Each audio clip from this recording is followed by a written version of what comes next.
Hi guys, welcome back to my channel. आज की कहानी है कोलकाता की। जी हाँ, ये कहानी है कोलकाता के एक हॉस्टल की जो कि हॉन्टेड था। आज से पहले इस हॉस्टल में कोई हरकत नहीं हुई थी, बट फिर आती है अनीशा। अनीशा कॉलेज के डीन की बेटी थी। अनीशा के पापा का ट्रांसफ़र हो जाता है और उनका ट्रांसफ़र किसी छोटे से गांव में होता है जहाँ पे कोई अच्छा कॉलेज भी नहीं था और अनीशा की पढ़ाई में दिक्कत आती। इसलिए अनीशा के पापा उसका एडमिशन इस कॉलेज में कराते हैं क्योंकि वो इस कॉलेज के डीन थे, वो सारे लोगों को जानते थे, तो उन्हें लगता है ये कॉलेज अनीशा के लिए बहुत अच्छा रहेगा। ठीक है, अनीशा का एडमिशन हो जाता है। अब आती है हॉस्टल अलॉट होने की बारी। तो अनीशा कॉलेज के ही हॉस्टल में रहती है क्योंकि कॉलेज और हॉस्टल दोनों एक ही कैंपस में था। मतलब एक बड़ा सा कैंपस था, उसी में कॉलेज भी था और हॉस्टल भी था, तो वॉकिंग डिस्टेंस पे दोनों था। अनीशा के पापा उसे हॉस्टल में छोड़ने आते हैं। अनीशा बहुत घबराई हुई थी क्योंकि वो पहली बार अपने पापा से दूर जा रही थी। वो उन्हें बार बार कह रही थी कि पापा, क्या मैं आपके साथ नहीं रह सकती हूँ। बट उसके पापा बोलते हैं कि बेटा, तुम्हारी पढ़ाई मेरे लिए बहुत ज़रूरी है और मेरा जहाँ ट्रांसफ़र हुआ है वहाँ पे एक भी अच्छा कॉलेज नहीं है, वरना मैं तुम्हें खुद से दूर क्यों करता। वो लोग बात ही कर रहे होते हैं, तब तक 3-4 लड़कियां लड़ते हुए वहाँ पहुँचती है, एक दूसरे के बाल नोचते हुए। ये सब देखकर अनीशा और डर जाती है। फिर अनीशा के पापा उसे समझाते हैं कि बेटा, हॉस्टल में तो ये सब हुआ ही करता है, ये हर हॉस्टल की कहानी है। अनीशा थोड़ी नॉर्मल होती है, वो अपने पापा को बाय बोलती है और अपने कमरे की तरफ जाती है। अनीशा अपने कमरे में जाती है। वहाँ पे उसकी एक रूममेट थी जिसका नाम अलका था। अलका भी अच्छी लड़की थी। अनीशा और उसकी दोस्ती भी हो जाती है। अनीशा के पास कोई अलमीरा नहीं थी, तो अनीशा ये बात जाके नीचे बोलती है ऑफिस में। तो वहाँ के जो वॉचमैन और जो भी वहाँ पे काम करते थे, वो लोग स्टोर रूम में जाते हैं। वहाँ पे उन्हें एक पुरानी सी अलमीरा दिखती है। उन्हें लगता है कि यही अलमीरा होगी, तो वो अलमीरा को अनीशा के रूम में पहुँचा देते हैं। वो अलमीरा ले जा रहे थे और फिर आती है वार्डन, जो कि एक दिन की छुट्टी पे गई थी, और वो आती है। उसे पता चलता है कि अनीशा यहाँ पे आई हुई है, उसका एडमिशन हुआ है, ये वो।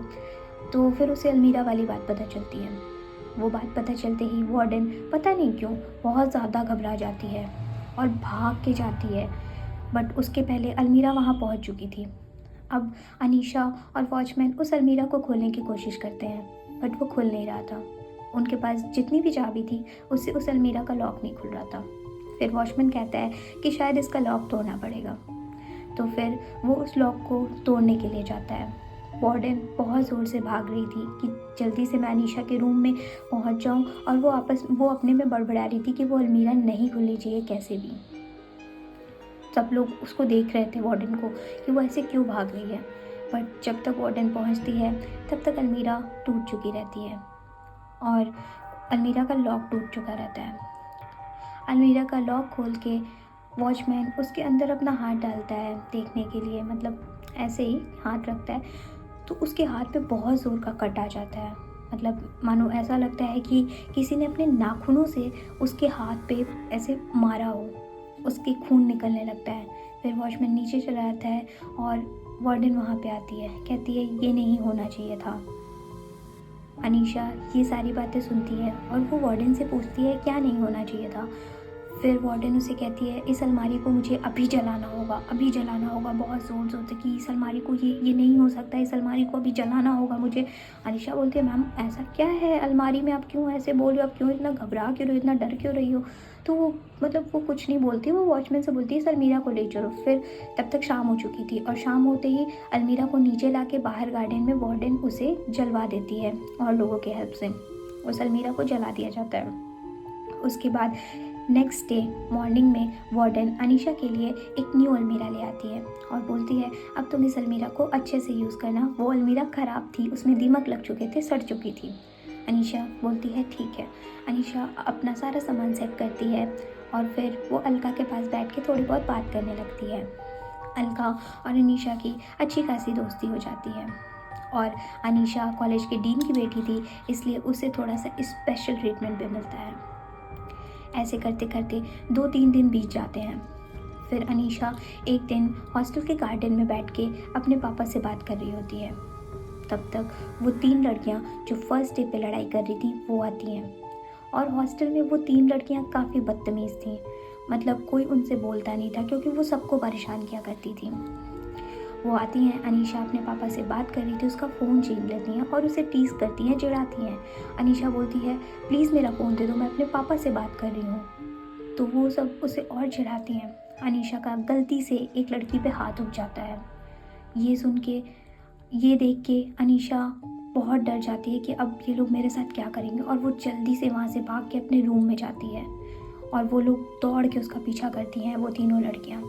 अनीशा अपने रूम में जाके अलका से बोलती है कि प्लीज़ अलका मुझे बचा ले, प्लीज़ अलका मुझे बचा ले। अलका बोलती है तुमने किया क्या है, तो उसने उसे सारी बात बताई। तो वो कहती है कि भाई तुमने उसे कैसे मार दिया यार, वो तीनों बहुत बदतमीज़ हैं, वो सबको परेशान किया करती हैं, कोई उनके मुँह नहीं लगता है। अनीशा बोलती है यार मेरे से गलती हो गई, मैं अपने पापा से बात कर रही थी, वो लोग मुझे परेशान कर रही थी। अनीशा बहुत घबराई रहती है। अलका बोलती है एक काम करो, तुम अभी अलमीरा में छुप जाओ। अनीशा जाके अपने अलमीरा में छुप जाती है। वो तीनों लड़कियां दरवाजे को ज़ोर ज़ोर से पीटती हैं। अलका दरवाज़ा खोलती है और बोलती है, वो लोग पूछती हैं अनीशा कहाँ है, तूने उसे कहाँ छुपाया है। अलका बोलती है मैंने उसे कहीं नहीं छुपाया है।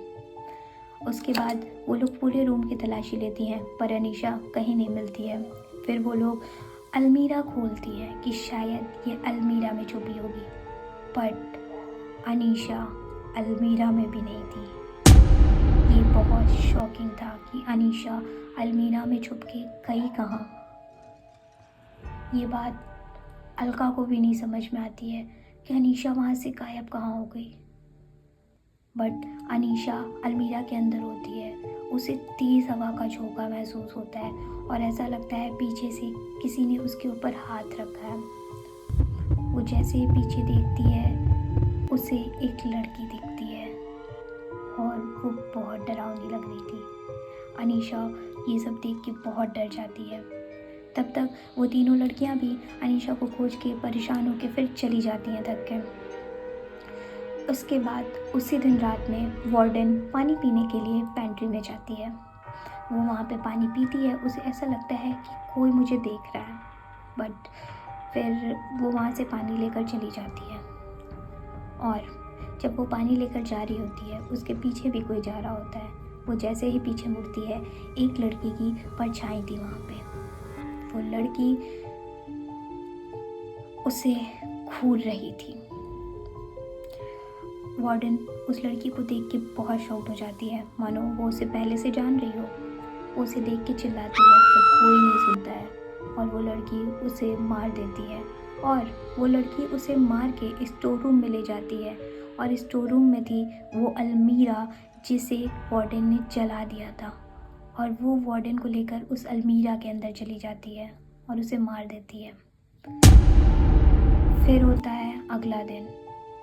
अनीशा अभी भी हॉस्टल में एडजस्ट नहीं कर पा रही थी। उसके बाद अनीशा काफ़ी परेशान रहती थी, काफ़ी डिप्रेस रहती थी क्योंकि उसे अपने पापा की भी बहुत याद आती थी। फिर एक दिन अनीशा बाहर बैठी हुई थी और वहाँ पे मतलब एक छोटा सा स्पेस था जिसमें पानी भरा हुआ था जो दलदल टाइप का था। अनीशा वहाँ बैठती है और उसके पास ही में बैठी होती, बेंच लगा होता है, और गलती से उसका पैर फिसल जाता है, वो अंदर चली जाती है और वो चिल्लाने लगती है। तो सारी लड़कियाँ वहाँ इकट्ठा हो जाती हैं क्योंकि खाने का टाइम था, मोस्टली लड़कियाँ बाहर टहल रही थी, सारी लड़कियाँ वहाँ इकट्ठा हो जाती हैं। फिर अनीशा को किसी तरह उसमें से निकाला जाता है और जब उसे निकाला जाता है तो एक और लड़की निकलती है। वो उस लड़की की डेड बॉडी थी जो अनीशा का पैर पकड़ के बाहर आ गई थी। ये सब देख के लोग बहुत चिल्लाते हैं, लड़कियां बहुत चिल्लाती हैं। वार्डन भी गायब थी, किसी को नहीं पता था वार्डन कहाँ गई, बट वार्डन तो मर चुकी थी। फिर अगले दिन पुलिस को बुलाया जाता है। पुलिस पता लगाती है तो पता चलता है कि ये लड़की का नाम था सुवेरा। सुवेरा 3 साल पहले इसी कॉलेज में पढ़ती थी। अनीशा ये सब बातों से बहुत ज़्यादा डिस्टर्ब थी, उसे समझ नहीं आ रहा होता है कि क्या करना है। फिर वो डिसाइड करती है कि वो सुवेरा के बारे में पता लगा कर रहेगी। अनीशा कॉलेज के ऑफिस में जाती है और जो पुराने स्टूडेंट्स के डॉक्यूमेंट्स रहते हैं उसमें सुवेरा का पता खोजने लगती है और खोजते खोजते उसे सुवेरा का डॉक्यूमेंट मिलता है। सुवेरा के डॉक्यूमेंट सुवेरा जिस बैच में थी उसी बैच में वो 3 लड़कियां भी थीं जो कॉलेज में सबकी रैगिंग करती थीं, सबको परेशान करती थीं। सुवेरा समझ जाती है कि कुछ तो गड़बड़ है। उसके बाद वो सारी चीज़ें पता लगाती है। पता चलता है कि सुवेरा को मार दिया गया था। सुवेरा कॉलेज में ये कहानी बताई गई थी कि सुवेरा किसी से बात नहीं करती थी। जब वो 3 साल पहले आई थी वो बहुत इंट्रोवर्ट थी, वो किसी से बात नहीं करती थी। उसके बाद उसकी बॉडी भी अब जाके मिली है। कॉलेज में ये बात फैला दी गई थी, वार्डन ने फैलाई थी और उन 3 लड़कियों ने कि सुवेरा पागल हो गई, वो कहीं चली गई। बट अब पता चलता है कि सुवेरा का मर्डर हुआ था और सुवेरा को उसी अलमारी में बंद कर दिया गया था। ये कहानी 3 साल पहले शुरू हुई थी जब सुवेरा नई कॉलेज में आई थी और इसी हॉस्टल में रहती थी और वो 3 लड़कियां सुवेरा के ही बैच की थीं।